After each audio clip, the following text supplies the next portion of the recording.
Welcome to New Day Cleveland. I'm David Moss and we are on the road again. That's right, we hopped in the car and headed nearly 2 hours west to a place called Tiffin, a community of about 18,000 people, 2 colleges, and a downtown area that's changing all the time, new businesses, even a brand new green space area. There's a lot to see and a lot to discover. So let's get it started right now with a place that, well, I think it's one of my favorite places here. It's a place with a menu to satisfy just about any appetite.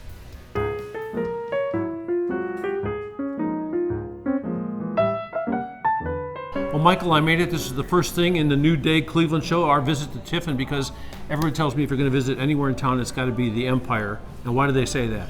Oh gosh, thank you very much for being here. Yeah. They say it because we try to do delicious food from as many local ingredients as we can, and so we want to know where the ingredients come from, we know how to deal with them, and hope that people go away having a great time. So we're talking about the great food and a great time, but I tell you what, just walking in here is a great time because it's, you're in this charming town, and you've taken a building that is charming in itself, but sort of brought it. Oh, thank you. We started with 2 storefronts. One was an office supply store, and the other one was a jewelry store.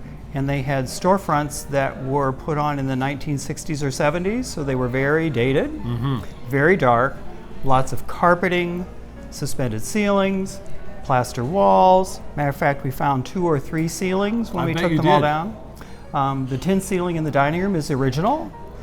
We were lucky enough to find that when we did the renovation.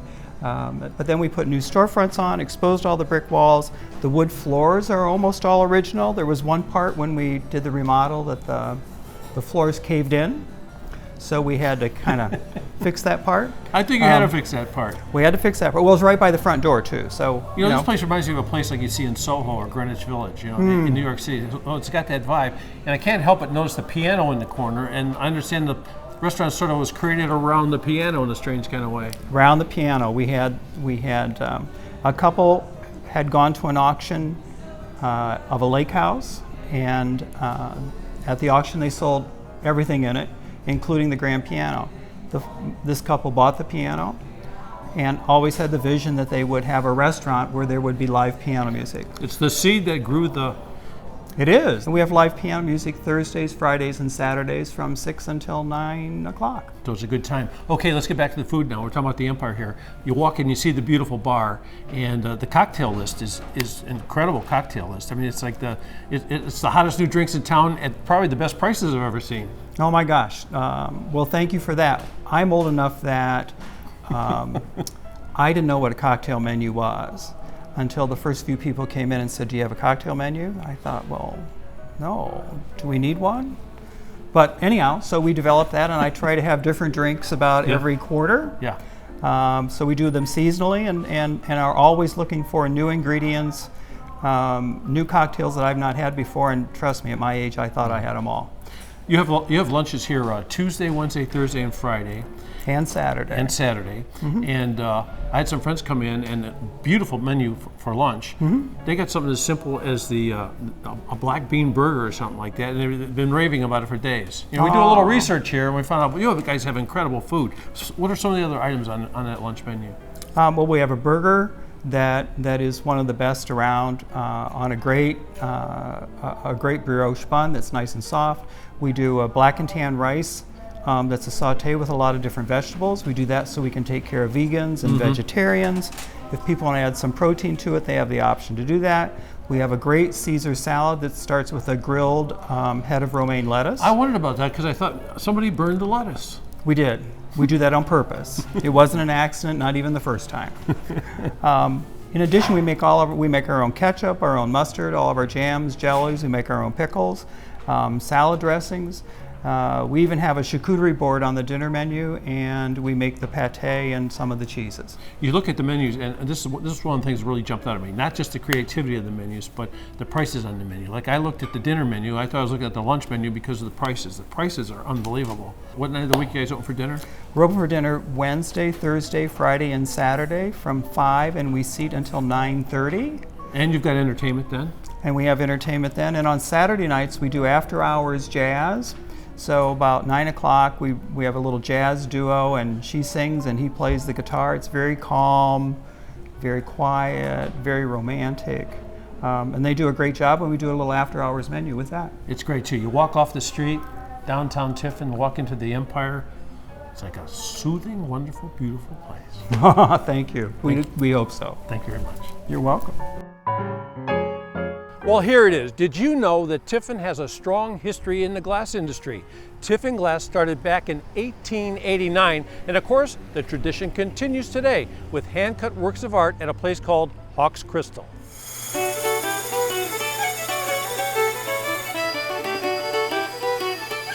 So what I'm trying to do is just trying to revive the art of glass cutting, whether it'll be on glasses, bowls, and I'm pushing it, I'm bringing it out to, giving architects and designers a whole new way of looking at hand-cut glass. I started after high school in Ireland. I'm originally from Cork, Southern Ireland. I started my apprenticeship after high school, served a 4-year apprenticeship, served another 2 years as a master to become a master. And then in '85 I decided I had enough and came to America, worked in Cleveland for a long time, and then in 2000 I came to Tiffin, and I've been in Tiffin ever since. With the crystal cutting that I do, I get my good glass. It comes from either Germany or Poland. We have to import it because they don't make that crystal in the United States. But with the sheet glass, I get it from, there's certain suppliers in the United States that I buy it from, which is it's a different ball game altogether when I'm doing windows as to doing crystal. And what they mean by lead crystal is that it's just softer to cut for the cutters. Glass without lead is harder. Glass with lead in it is softer, and when it's polished, it reflects light a lot different. The thickness varies. Sometimes, the thickness means it all depends on the design that I'm going to put on the glass too. So it's either going to be, if it's really thin, I got to put a light wheel engraving design on it. If it's really thick, then okay, might put a brilliant design on it. So it kind of varies. I've worked on masterpieces for days and days and weeks, and then in the end, crack on me. There was one window in particular I did for Stone Mad Restaurant and Bar in Cleveland, and I worked on it for 4.5 weeks, 5 days a week, cut it, polished it, cleaned it up, ready to go, and lo and behold, a big crack started showing and right down the center of the window. It's tough sometimes. Sometimes the glass tells me what to do, or the shape tells me, hey, I want to don't go too crazy with your pattern. Sometimes less is more, more is more, or whatever. It all depends. Sometimes I'll study a shape, and then I'll draw a couple of designs. I'll divide it up into 6 or 7 sections, and I'll draw a design and stuff like that. And sometimes the shape is telling me what to cut on it. Some cuts reflect light in totally different ways. You got your miter, which traps it. You got your punty, which lets the light go right through it. So therefore, I do a combination of try to trap it in one section and try to capture it on the next section. So it kind of rebounding around the piece. So therefore, some people get they get totally amazed by what they look at, and they don't understand that the light is actually rebounding from cut to cut to cut to cut. And the Christmas ornaments, yeah, well, that goes back to the 60s. I guess the old Tiffin Glass Factory came up with this idea to come out with a Christmas ornament. Now I'm continuing the tradition. We'll go through anywhere between 25 to 3,000 Christmas ornaments every year. They've got a great tradition of glass blowing here in Tiffin, Ohio, and goes way back to the 1800s as well. So, we're just trying to carry it on, trying to not let it die, the art of glass cutting. And hopefully, down the road, that we will try to introduce some glass blowing back into the town of Tiffin. Check it out. Hawks Crystal has a retail store and showroom in downtown Tiffin, and it's open every day except Sunday. Still to come on New Day Cleveland, the unique collection belonging to sisters.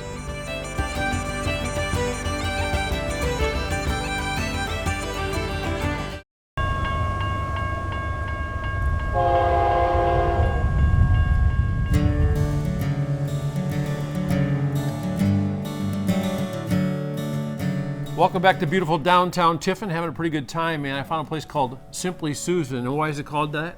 Because there's nothing simple about us. And that's Susan right here. So we've got that all covered right now. And this is a fun place. When I first walked in, I was going like, Natalie would love this place because you've got a whole bunch of ladies' apparel here, don't you? We have a whole bunch of everything here. More than just apparel. Men's apparel, women's apparel. You've got shoes, you've got scarves, you've got blouses. And I love those little things over there. What are they? They're called ginger snaps or something. What's that? They're the little bracelets that you pick out the gem and you snap it into your bracelet or your necklace or your ring, and then you can buy more snaps and then just keep the same ring. Keep snapping it together. Yeah. And we've got windows, like you've got crazy windows. You told me you're like sort of a junk collector when it comes to windows, right? Don't tell my husband. Don't tell my husband. What do you do with all the windows and all this stuff? What do I do with it? Well, first I collect it and then I make something fun with it. Like a sign. So yeah, we make signs, we make custom windows, custom quotes. So it's sort of wild. You come in here, you think it's an apparel store. I thought maybe more for ladies than for guys. And then all of a sudden you start seeing all the beautiful little gadgets and gimmicks and that sort of thing. And also I'm sort of crazy about the signs too. So if you got all these different signs, all these different messages, how does that come together? Well, it starts in our factory at our house.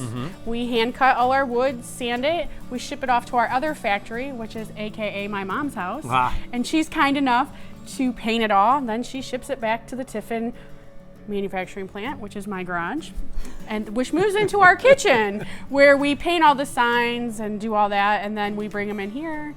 Corey likes to take the pictures, put them online. Okay, let's talk about hours a little bit. If somebody wants to jump in the car, New Day Cleveland audience, to come down on Sunday, are you open? We are absolutely open 7 days a week, not 365 days a year, but 7 days a week. We're here. We are here waiting for you to come visit us. Okay, and I know there's a lot of parking out there, so that's sort of a cool thing too. Oh yeah, we have a parking lot right next to us, and we are more than happy to carry all your packages to your car for you. And you know what else? We gift wrap it for free. So anything you buy here for your lovely wife, it will go home with you all pretty. Hey, some of the messages you get across, what are they more like family messages or? It's faith, it's family, it's funny. Yeah. Funny signs do very well. It's holiday. And speaking of holidays, I see a lot of Christmas decorations. So you got a lot of holiday decorations always? Yes, Yeah? Christmas is magical in Tiffin. You need to come. I love Tiffin. I got to tell you something. You come downtown, it's sort of like stepping a little bit back in time. For me, it's like stepping back in time. I don't know how people here, it's like it's home, right? It is home. Yeah. This is where I grew up. This is a great spot. Yeah. Okay, so I was looking at all these different things. Blessed and grateful. Give us this day. It's so good to be home. And I was thinking maybe it might be a nice idea to get my co-host a little gift while I'm here. Natalie, what do you think? Oh, I think Natalie would love that. So we've got Corey at the machine over here. Corey is working over here. He's been working on this for a while. And I was thinking maybe something that Natalie could use, like maybe some kind of pen. I picked pink. You think pink's a good color for Natalie? Every girl loves pink, and it's sparkly. So how many different kind of things can this machine do? Hundreds, limitless.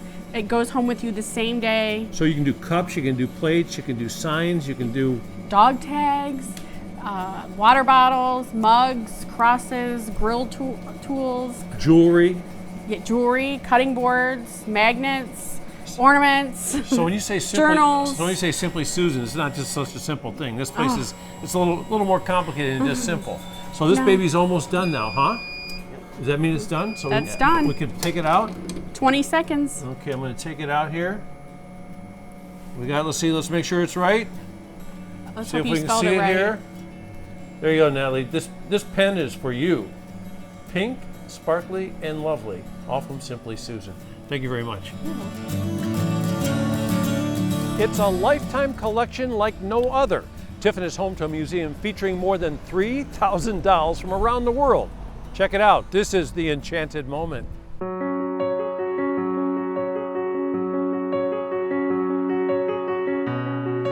The Enchanted Moment is a doll shop, gallery, museum. It was formed by 4 sisters, And we started in a small shop in Fremont, and finally, after the death of two sisters, moved to Tiffin in our present location. We have 8 different rooms in this museum. We have, first off, you come into our foyer, and that kind of is a pre-introduction to the museum. Then, when you get into the museum, we have a miniature room which has to house the china heads, because we didn't have room for them in the Victorian antique room upstairs. But it houses the miniatures and our tribute to our veterans. We have a Native American room which houses most of or all of the arts and crafts of the Native American and Native American made goods. We have a tribute to our parents in the hallway upstairs, a Santa Claus exhibit. We have a country cloth and other room. We have a nursery rhyme, fantasy, and fairy tale room. We have a collectible contemporary artist room with a nursery. We have an international room, a Victorian, and an antique room. It is a collection of one family. It's a privately owned one family museum. We started with the 4 sisters, and then the family has contributed also. We also have a few pieces on loan, and we have one exhibit that belongs to a family that the mother passed, and they asked if they could keep the exhibit together by bringing it in to our museum. We have a hospital here too, so if we get a broken doll in, depending on the breakage of it, sometimes we have to repair a doll. We had one doll come in with a garbage bag, and some lady brought it in and said, "Do you want this?" Well, we didn't know what was in the garbage bag, but we sure as the dickens looked to see. And in it we found a doll head, a perfect doll head, her wig, and a very broken body. We repaired the body, and she's up here in the Victorian room now. We were Depression kids. We were born in the 1920s. And we knew if we got something for Christmas, we had to take care of it. If we didn't, our parents didn't rush right out and get us something else. So we took care of the dolls that we have. There are 2 dolls for each Shirley and me in the museum, and Myrna Lee has a collection of dolls in the museum. She has more than we did, but she was the youngest child. You know, it amazes me as to the fact that they've been preserved for so long and have now come back to life, hopefully in a very beautiful way. Oh, we want them to walk away being happy, and they usually do. They say they just cannot believe what's in this museum. And you can either have a lecture tour or you can have a walkthrough. We're available to answer your questions. But if you have a lecture tour, Myrna, Miriam, or I can lecture for 2.5 hours. We always tell them, when you get tired of hearing us, just tell us to stop. You can't consume anymore. Just let us look. The Enchanted Moment is on Jefferson Street, and of course that is in Tiffin. And you know what? You can take time to browse the gift shop. You'll even find a book written and illustrated by the sisters. The history lesson continues right after this. We'll be right back.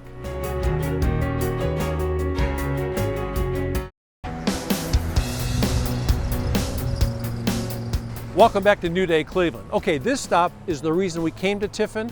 A loyal New Day viewer called and said, visit the American Civil War Museum of Ohio. And he was right.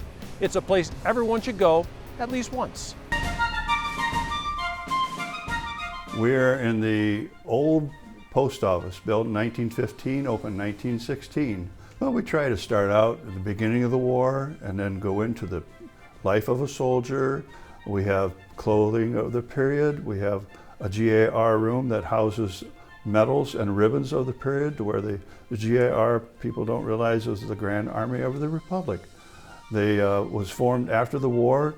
They had encampments, swapped stories, and just got together as past comrades. Room 1 is the original origin of the war, what it led up to, and then going around the room and ending up with a map of the division of the states.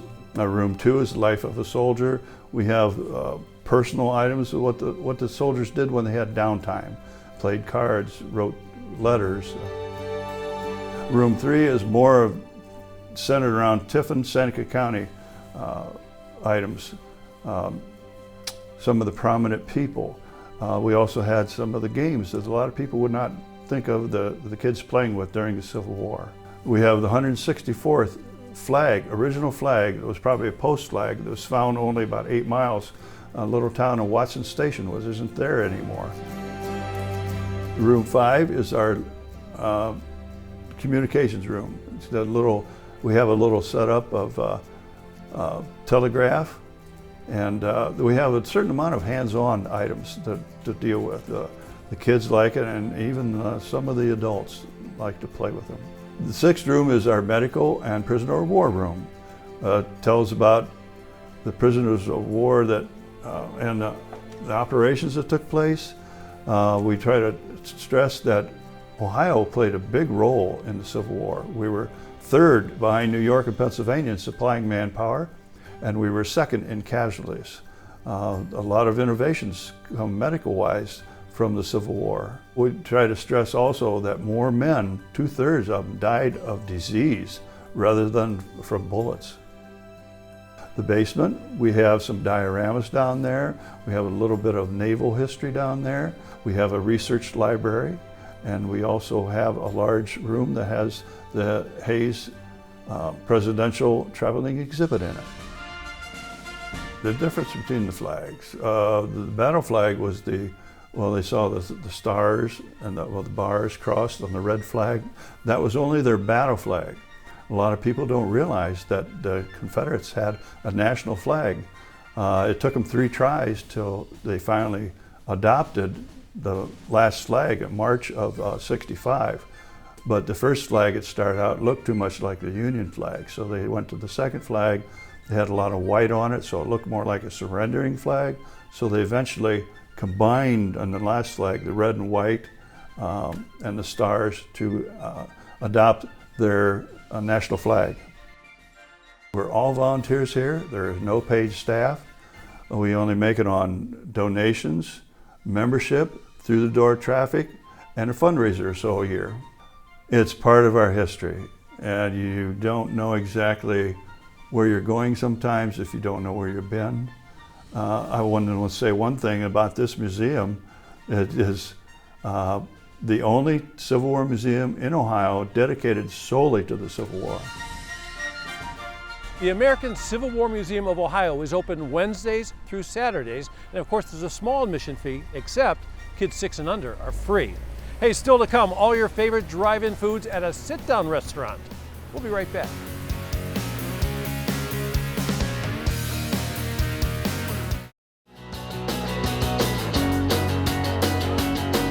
Welcome back to New Day Cleveland. We're in Tiffin. It's a road show, so I'm on the road, we're on the road, and when you're on the road, sometimes you're looking for some road-style grub. And I found this place called Jolly's. Been around for a long time. It's one of those places you drive up to. I think in the old days they came on roller skates. How are you guys doing today? Hey, we're doing great. So, Good. That was 2013. Now, flash forward a few years, and Jolly's Drive-In has moved indoors. Now located in downtown Tiffin, they still serve all that great old-time food, including the homemade root beer. It's a Tiffin tradition. It started in 1947 by my grandparents, and it's just been going ever since. We've been in the family handed down, and we had a drive-in where they had car hops come in, out to your car and wait on you. And now we sold that property and relocated to downtown. A little smaller, it's inside, don't have to worry about the weather, but still have the same menu. You know, we still have the same homemade root beer, our hot dogs, chili sauce, you know, homemade ketchup, chicken sandwiches. My grandfather, Roy Jolivet, him and his wife, Vivian Jolivet, started. They came from Wisconsin with my mom, and she was an only child, and they started Jolly's here, and then my mom and dad took over, and then just kind of came down the family. Try to keep everything the same. We have all the old windows from Jolly's that came off the building. We have the sign from the road hanging in here, and the sign that was already awning, so I don't have to hear the horn honk anymore. So that's very nice. It's the same recipe my grandmother had, and has to cook for 3 hours, and we put our stuff in it, whatever, you know, the same recipe. and they love it. It has like a little bit more spice to it. Little kids aren't quite used to it yet, but they grow into it. They like it after a while. And then our homemade root beer, they love that. It's just went out of a frosty mug. It's the only way to drink it, really, out of a frosty mug. Then we have we also sell it by the gallons and half gallons, and it's a good hot dog. I've tasted a lot of hot dogs, and they want you to taste them all. And if it's not right. And one year I was trying to switch to a different hot dog, and I don't know how people could tell, but they could tell immediately that I had changed. They said, nope, go back to your other ones. Go back to your other ones. So I just stay with the same hot dog all the time. We have customers that come in here and want their stuff on, like, we have like a foot long with chicken on it, or a foot long with pulled pork on it, or, jalapenos, whatever they wanted. They go, give me this with this and add that. And we're like, okay, all right, we got it. So chicken sandwich is another big seller because it's homemade, my grandmother's recipe, and takes time. So it's something kind of, a lot of people don't have that, that kind of recipe, because it's the whole thing from scratch. I miss the kids. I had 36 employees at the other place, and I miss all the car hops and the kids and the things that can happen, but here I still have, I have about 10 kids working for me now, but the customers coming in, the ones that are really happy that, we're still here and coming back year after year and telling the stories from when they knew Jolly and when they knew everything before, and that's always good to hear the old stories. People were really dedicated to Jolly's, so they were a little bit put out when I was closing down, but now they're coming in, they're sitting at the counter, everybody's happy that I'm stayed open, and that a lot of people don't get downtown, but I think it's bringing them more downtown, and the Laird Arcade is building up more, and the downtown is building up more, so different things are going on, and it's bringing more people down here, and then they have Jolly's. Jolly's is located on Market Street, and of course it's a quick serve place, but if you don't have time to sit down, they do have a drive-thru.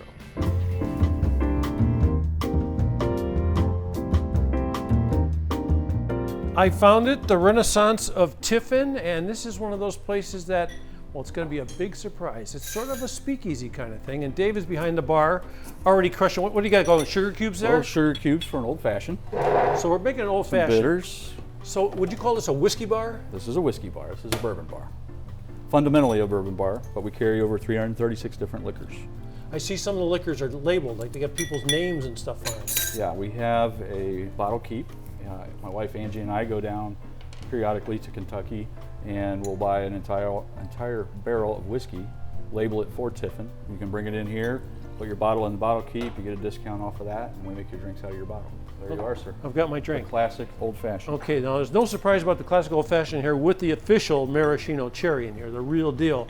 What's really going to surprise you about this place is the tour Dave's going to take us on. So you get a look at this room, right? It's pretty cool. Check this out. Man, this is something, because when I walked in, I thought we were down in the cellar of a little speakeasy, and you come up here and it's a whole new brave world, isn't it? It is. So we've decided to turn the building into different experiences. This is the main seating area. It has the original tin ceiling. We've exposed the bricks, put in a new wood floor, and we brought back period type furniture that would be reminiscent of the 20s, the button back couches and chairs. I love the photographs on the wall. Thank you. And I don't think I've ever seen a tin ceiling like this. It's a pretty unique one, isn't it? Yeah, it's unique, and here's the uniqueness about it. When we first came in the building, the owner said, what do you want to do with the ceiling? And I said, I don't want to do anything. He goes, what do you mean? So I licked my finger, touched the ceiling, and it's what I suspected. It's nicotine stain. Whoa! So nothing has been done to that ceiling. That is royal patina indeed. That is royal patina. And you look around the room a little bit here. We've got like another bar. It looks like a fireplace, and the outdoor area is incredible. I mean, you've got a giant outdoor patio next to a cigar cabinet. So that tells me what? You're going to be smoking cigars outside. Yes, and that's pretty frequent. Yeah, with your drink. With your drink. And here we are. This is just another space, another unique feature to the building. So place each looks place so has small 20 in front, places. and you come in here and it just keeps going and going and well, going. that's the theme of the speakeasy. Yeah. It was hidden. Behind a hidden door. Behind a hidden door. And then up there, there's a loft, and this is sort of a private loft kind of area. It is. It's a private bar up there. Another experience, another feature. Barrel 51, and we call it that because it takes 51% of corn to make bourbon. So check it out. Yeah, let's do that. So you close these curtains and you got yourself a private room here. Yeah, they're soundproof. These were made right here in Tiffin at Tiffin Scenic Studios. Uh-huh. And then we have a private space for folks to enjoy, whether it be a birthday party, whether it be an anniversary party, whatever. And you can have your own private bartender up here. Holy crow, there's diamonds and $100 bills here. What's going on? Well, the whole purpose of this room was to make it look like it would have when gangsters were out and about. Yeah. So they count their cash, look at their diamonds, meet their women, drink their whiskey. And so they would do it in this room and shut the curtain. I should have known that because I looked at your front window when I came in. It's etched with the guy with the Tommy gun. Correct. And Flapper one of Girl. those dolls they call them all. Yes, Flapper Girl. Yeah. Flapper Girl, yeah. And it looks like you've got your weapon stashed behind bars, huh? Right, so we wanted to, it's a little tribute to Capone, I guess, so to speak. It's his most wanted poster. That's a movie prop Tommy gun, a bank bag, a safe, and some cash, and a large whiskey. Meanwhile, I want to taste your old fashioned. Okay. It's a delicious drink. Nice, good. Yeah, it's really good. It's terrific. So how many different bourbons do you have down here now?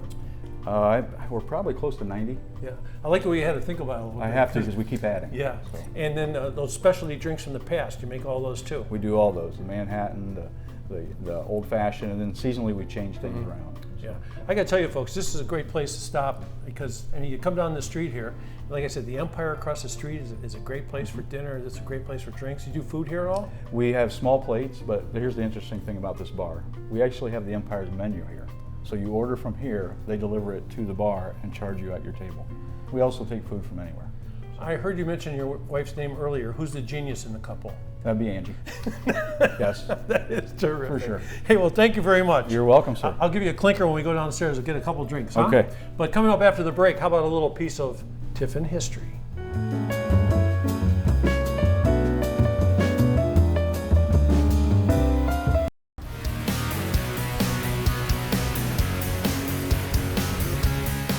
Welcome back to New Day Cleveland. Okay, it's time for a little glitz and glamour, so we're going to take a tour of the historic Ritz Theater, a building that will take your breath away.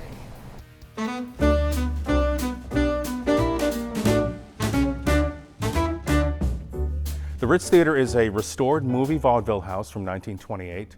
It was operated as a movie house all the way through the 1970s. In 1980 went bankrupt, closed for a short period of time, and then was purchased by a group of concerned citizens and reopened as a performing arts center in 1980. And it's been operating as a performing arts center ever since. It's not just about paying your ticket price and coming to see a show, it's being involved in the life of the theater as well, which is where our volunteers come into play. We have over 260 volunteers that do everything in the theater, from transport artists from the airport, they work in the box office, concessions, ushers. We have a bingo game. To raise money, they work at the bingo game. It's really quite an amazing thing.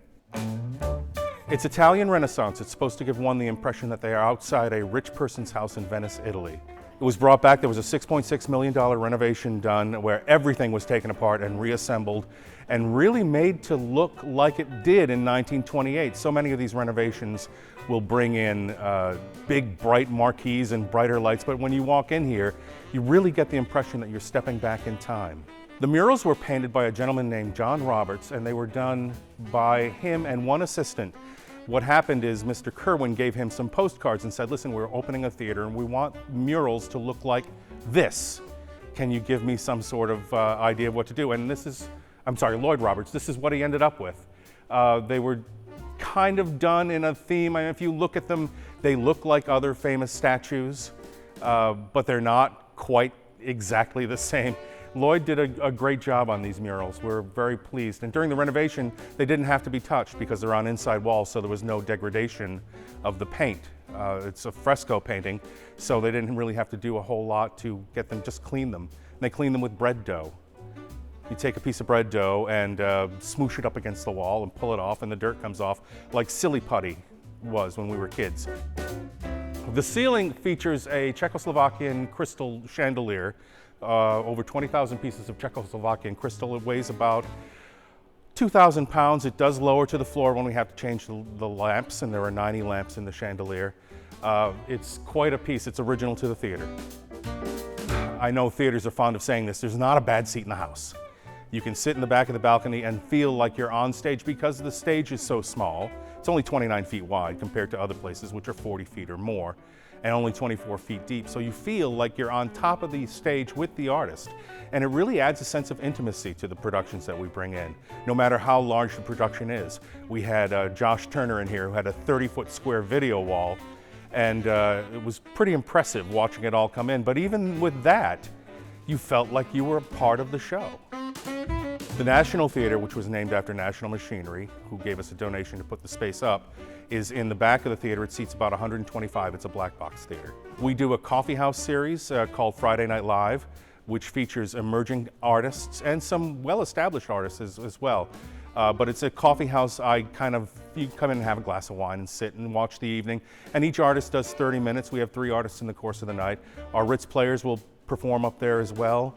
We have rehearsals and parties and receptions, and we had a wedding in that space.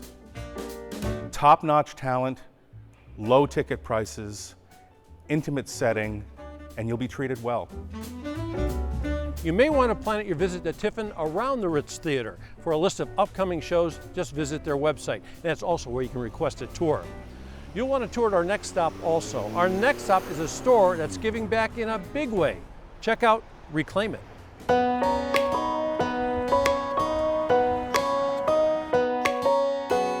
Just a lovely little store that takes other people's treasures and maybe changes them a little bit, cleans them up a little bit, could completely revamp them a little bit, and then puts them up for sale so that we can give back to our community and support our children and the systems that support our children.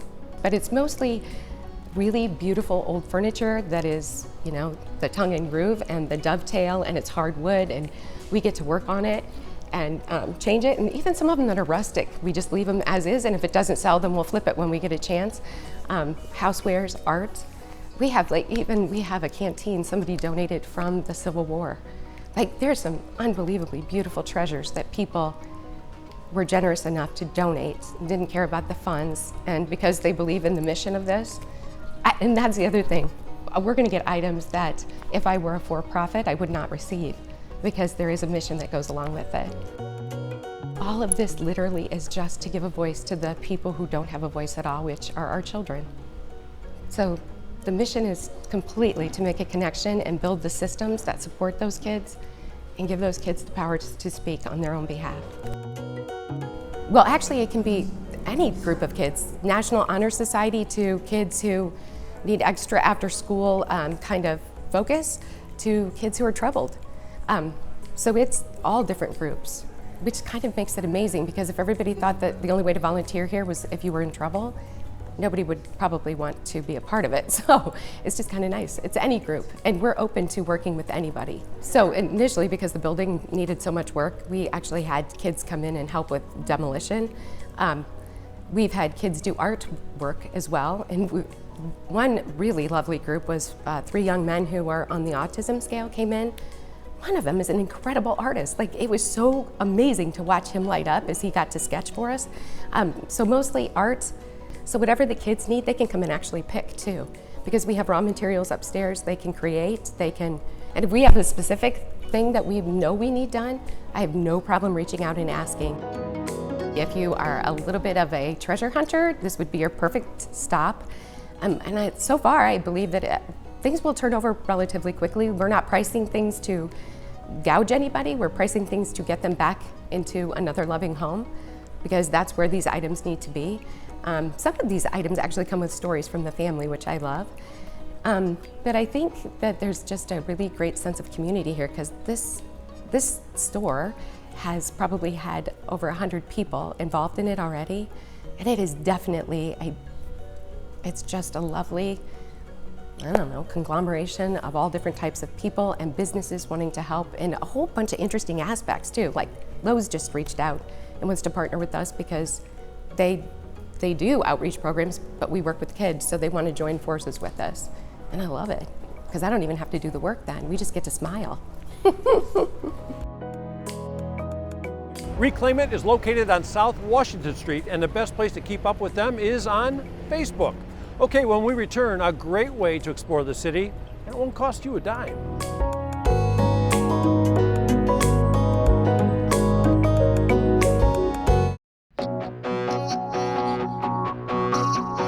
Welcome back to New Day Cleveland. There's a lot to do and a lot to see in Tiffin, and one of the best ways is to grab a brochure and take a walking tour.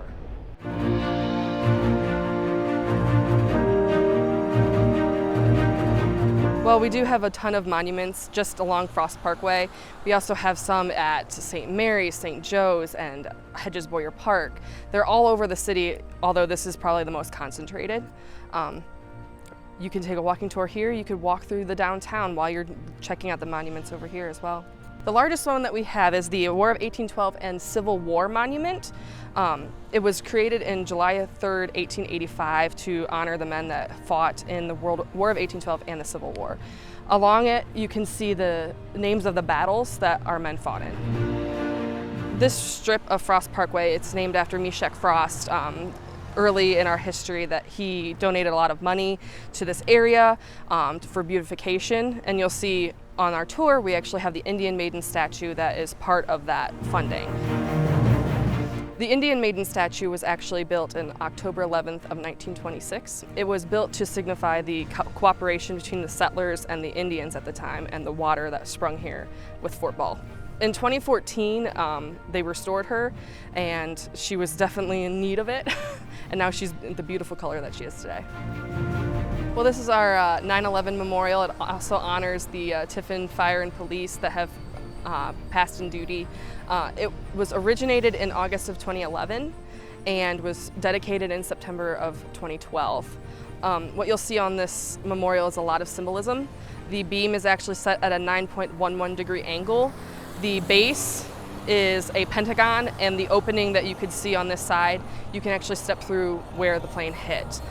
There's a calorie pear tree in the back, and that represents the survivor tree in New York City, and the pole is also representative of Flight 93.